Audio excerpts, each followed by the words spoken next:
চলি না, আমি 4 এর দিকে নিয়ে যাবো।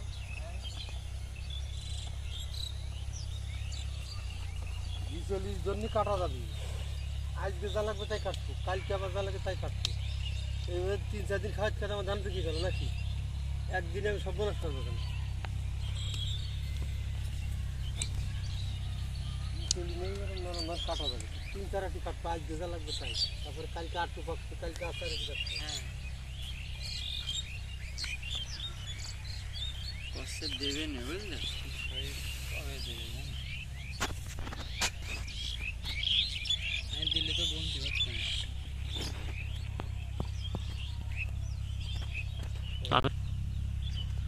ঠিক আছে,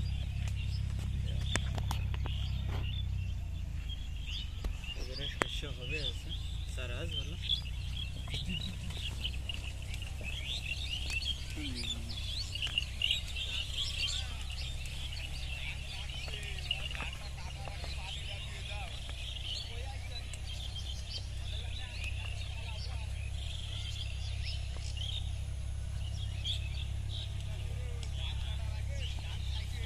আচ্ছা, বিঘে কত করে করছেন?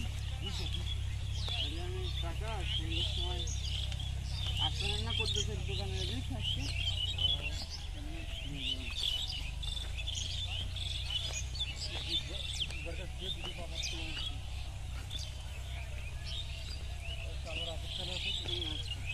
তো 15 ঘন্টা হয়ে গেল তো স্যার।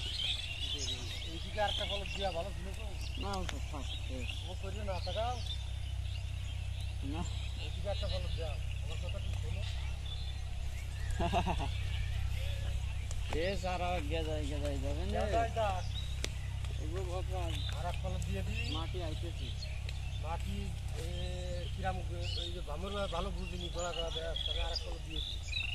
তারপরে করে দেন ও চাষা আসলে তো কাজের মান আনতাম নেই, তারপরে কাজ আমার পছন্দ হয়নি বলে আমি দিচ্ছি। কাজ এখন থেকে ডেলি সকাল থেকে রাত পর্যন্ত কাজটা পুরো বেশি। তারপর তোমার কাজ আমার পছন্দ হয়নি। আর এইবার এখন দেখো, আর এই পালাটা দেওয়ার পরে দিতে আমার ভালো লাগছে না। কি দেখি যে ভামর রয়ে গেছে, তারপরে ঘাস ঝাড়িনি ভালো, আরো ঘন করে দিয়ে দিলাম দিচ্ছি। ঘাসও অনেকটা নির্মূল হবে, নলে মরবে। হলুদ লাগাইলাম, তার বিরাট রোদ হলুদ হবে না। আদা গাছে হলুদ পায় না।